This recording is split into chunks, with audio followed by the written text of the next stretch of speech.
we need a new renaissance in music making. Pick up that guitar or lute. When the Renaissance dawned after the shadow of the Middle Ages, citizens, at least in wealthier homes, were expected to be able to sing and play music.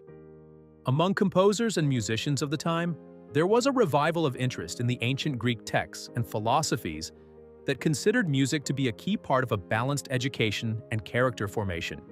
Gymnastics to discipline the body, and music to discipline the mind. Then, after the invention of the printing press, written music became more widely available, and a market was created for anyone in ordinary households to sing or play for entertainment or as a social activity. Welcome to my parlor. From the mid-19th century, music making at home, parlor music, became widespread and was often a social event. In a typical middle-class or upper-class home, family and friends would gather to play music, centered around the piano but also involving other instruments including violin, guitar, and flute. Music wasn't just consumed, it was participated in. Shift from making to consuming music.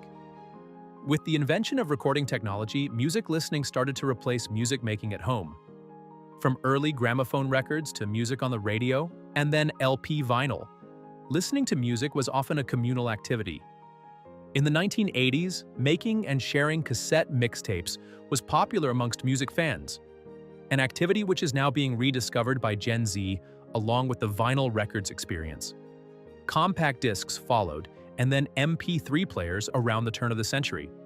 Now, with the huge popularity of music streaming services, listening to music has increasingly become a solitary pastime. The digital time trap. Today, in our increasingly digital lives, it's harder to resist all the attention-seeking distractions. In this environment, it takes a great deal of intention and focus to simply sit down and listen to a complete album, let alone take the time to learn a musical instrument. For example, I've seen reports of music teachers saying that young teens want to play something they saw on TikTok, but have very unrealistic expectations of the work involved in learning to play it. A tangible solution. Changes in technology have always influenced how music is made and consumed, with AI being the latest development in this evolution. What hasn't changed and can't be replicated through digital means is the fundamental instinct of wanting to do something with your hands.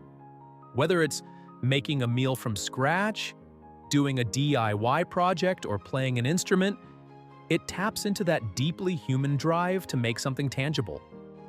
But perhaps more than any other crafts, music making provides a powerful combination of physical dexterity, a challenging brain workout, and emotional expression.